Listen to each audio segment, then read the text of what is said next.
కూడా దూరం చేసి పారేశారు. సో జగన్మోహన్ రెడ్డి గారు ఇంకా ఇంటి దగ్గర కూర్చోవటమే రాజకీయంగా వేసిన ఎత్తుగడ.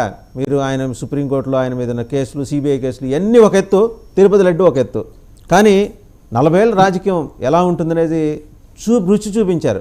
జగన్మోహన్ రెడ్డి కోలుకోవడానికి ఇంకో 25 ఏళ్ళు పడుతుంది ఈ దెబ్బకి. కంగ్రాట్స్ మీకు. ఓం నమో వెంకటేశాయ. వ్యాసరావు గారు, మీకు ప్యానల్ ఉన్న పెద్దలందరికీ కూడా శుభోదయం అండి. ఇంకోటి, వెంకటేశ్వర స్వామి స్వయంగా వైకుంఠం నుంచి భూలోకాన్ని దిగినటువంటి మహాత్యం కలిగినటువంటి దేవుడు.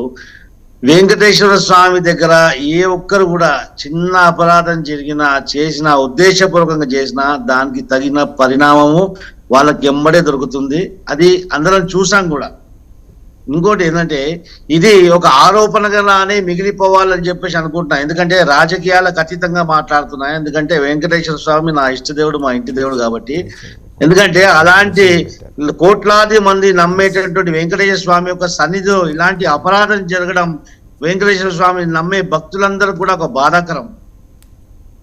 ఒక బరువెత్తిన గుండెతో మాట్లాడుతున్నా నేను ఈరోజు. వెంకటేశ్వర స్వామి యొక్క ప్రసాదంలో ఇట్లా కల్తీ కలపడం అనేది, ఆ యొక్క వార్త రావడం అనేది ఒక దురదృష్టకరం. ఈ జన్మకు మాకు ఒక పాపం చేసినట్టు ఫీల్ అవుతున్నా నేను. ఎందుకంటే సమాజంలో మనం ఒక భాగంగా, ఇది బాధ్యత మన మీద కూడా ఉంటుంది కాబట్టి, మనం ఉండే సమాజంలో, మనం నివసించే సమాజంలో ఇలాంటి జరగకూడని అపరాధం జరుగుతుంటే ఎంతో కాస్త మనం కూడా బాధ్యతగానే భావించాలి. కాబట్టి ఈరోజు క్లియర్గా రాజకీయాలకు అతీతంగా మాట్లాడుతున్నా నేను. ఏ పార్టీకి అయినప్పటికీ కూడా వెంకటేశ్వర స్వామి సన్నిధిలో బ్రాహ్మణులు ఉంటారు, ఆగమ శాస్త్రం తెలిసిన వాళ్ళు ఉంటారు. అక్కడ వాడేటువంటి పాలు కానీ, నెయ్యి కానీ, తేనె కానీ అనేటువంటి మైక్రో పద్ధతిలో సూక్ష్మంగా పరీక్షించిన తర్వాతనే అక్కడ వాడతారని చెప్పేసి అందరికి ఉన్నటువంటి ఇన్ఫర్మేషన్.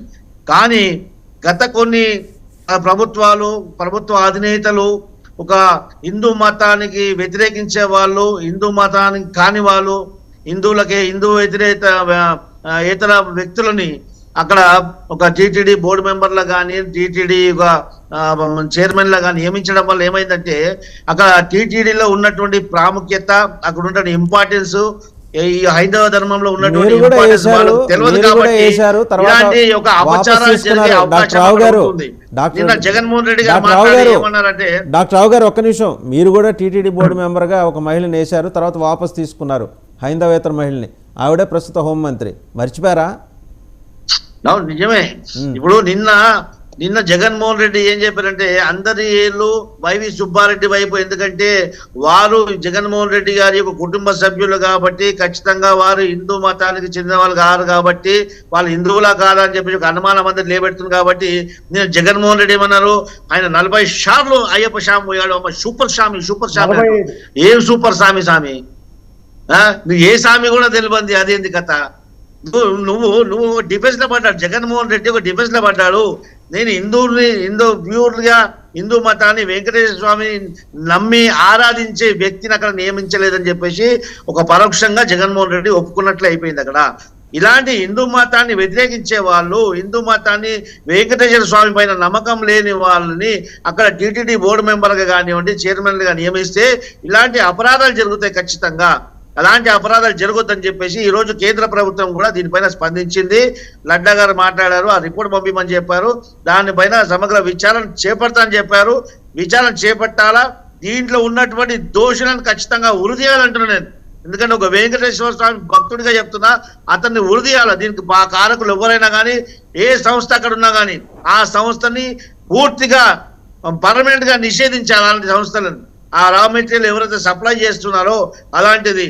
ఎందుకంటే యానిమల్ ఫ్యాట్ అక్కడ కలుపుతున్నారని చెప్పి చెప్పడం అనేది చంద్రబాబు నాయుడు గారి ప్రసంగంలో, వారి యొక్క స్టేట్మెంట్ అది వినగానే అప్పటి నుంచి మైండ్ అనేది డిస్టర్బ్ గా ఉన్నది.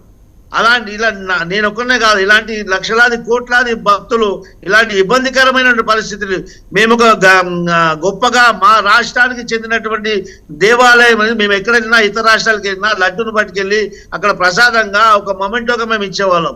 ఇలాంటి లడ్డూని ఇలా అపవిత్రం చేసిన వాళ్ళని, అలాంటి దుర్మార్గులని ఖచ్చితంగా బయటకు తీయాలా, శిక్షించాలని చెప్పేసి మేము కోరుకుంటున్నాం. రైట్. ఒక మాట మస్తాన్ గారి దగ్గరికి వెళ్దాం. మస్తాన్ గారు మాట్లాడే ముందు కొందరు ఈ మెసేజెస్ పెడుతున్నారు. లైవ్లో ఎవరైనా మాట్లాడదలుచుకుంటే ఈ నెంబర్ ఇక్కడ సజెస్ట్ చేస్తున్నాం, ఆ నెంబర్కి కాల్ చేయొచ్చు. వాళ్ళు ఇదే అంశం మీద మాట్లాడాలనుకుంటున్న వాళ్ళు పర్టికులర్ ఇదే అంశానికి సంబంధించి మాట్లాడచ్చు. అండ్ మస్తాన్ గారు చూశారు కదా, సరే మనం టెక్నికాలిటీస్ మాట్లాడాం. నాకు అర్థం కానిది ఏంటంటే ముందర టీటీడీ ఈఓ మాట్లాడాలి, తర్వాత ప్రభుత్వం మాట్లాడాలి, తర్వాత పార్టీల వాళ్ళు మాట్లాడాలి. ఇది రివర్స్లో వచ్చింది. ముందర తెలుగుదేశం అధికార ప్రతినిధి వెంకటరమణారెడ్డి గారు మాట్లాడారు, తర్వాత ప్రభుత్వం మాట్లాడింది, అంటే చంద్రబాబు గారు మాట్లాడారు ముఖ్యమంత్రిగా, తర్వాత ఈఓ గారు మాట్లాడారు. ఎందుకు ఈ రివర్స్ ఇంజనీరింగ్ ఎందుకు జరిగింది ఇక్కడ? అది ఇప్పుడు పార్టీ ఇంట్రెస్ట్తో చేసిన ఎంక్వైరీయా, ప్రభుత్వం చేయించిన ఎంక్వైరీయా, పార్టీ చేయించిన ఎంక్వైరీయా?